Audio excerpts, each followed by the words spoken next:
Hello, dear friends. My name is Jitendra Bafna. I am a senior solution architect.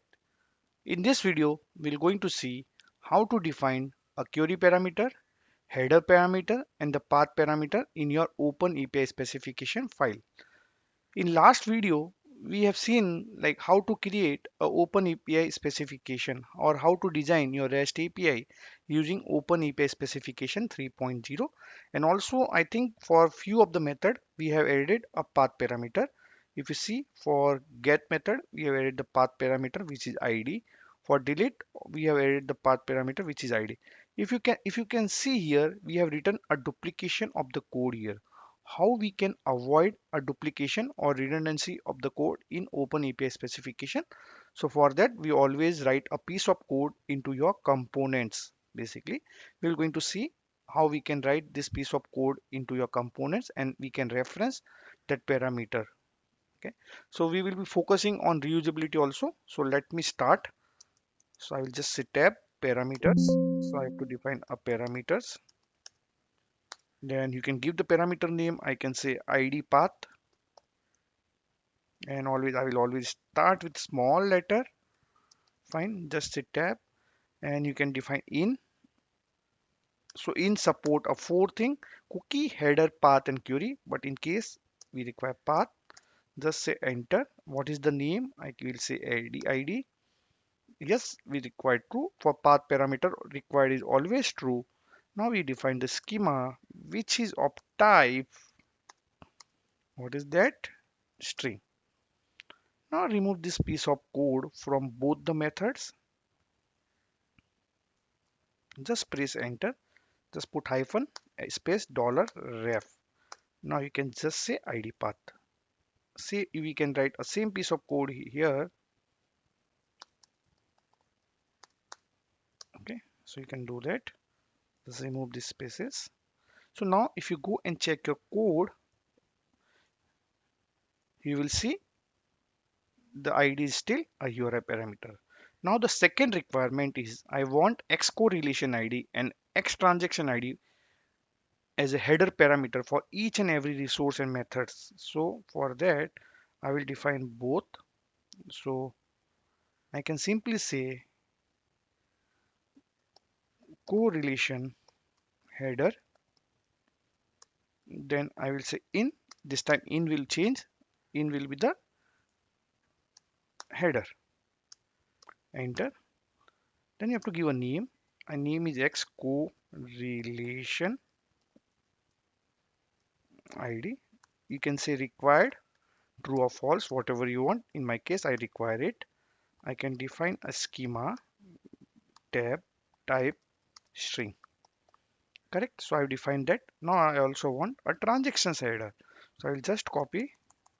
I will just paste it here and I can say transaction header. I will simply change the name of header transaction. That's it.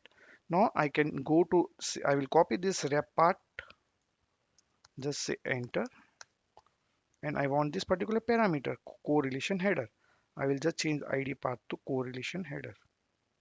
Then I also want a transaction header.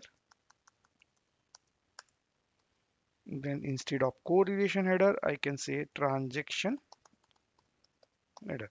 So I need this for everybody.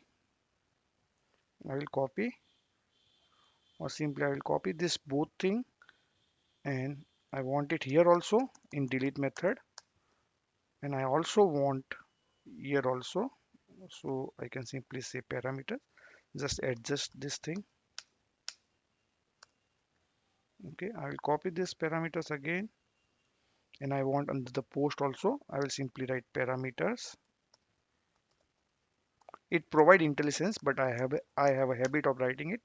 So you can see that I added a header for each and every method. So I can simply go and test it. I can go to get. You can see the X correlation ID is now reflecting in the documentation. For get method, let me check for post method also. You can see for post method, let me check for ID get, for ID delete also. You can see it is reflecting for everyone. Now I want to define a query parameter. Okay, So let me do that. So like we have took the use case for get. I want to add some query meter parameter, which is from date and to date. I want to define this as a my query parameter. So what I can do, I can go here again and I can say tab from date query. Okay, this is my query parameter. I can say in query, then I can say name, and I can say from date, then I can say required. Yeah, it's not required always. Then I can define schema, which is of type. It support boolean, array, string, number, whatever, like so for now I will just provide this as a string. Then I will copy this, I will enter this, and I will provide to date query, and I will just simply say to date. Okay, I've defined that. Now I want to use it here in get parameter. I will simply copy these two things. I will simply say, so here I want, let me copy this better so I don't do the mistakes. So I will copy this from date and I will simply change this transaction header to from date. Then I will just say, and it will be become to date. Let me go and check my get method. So here you can see you have a query parameters from date and to date also, right? So that is how you can add your query parameter, you can add your header parameter, and you can add your path parameter. And if you are adding in the components, so you can reuse across the multiple resources and the methods, right? So I hope you like the video. If you like the video, please click on like and subscribe button. Thanks for watching.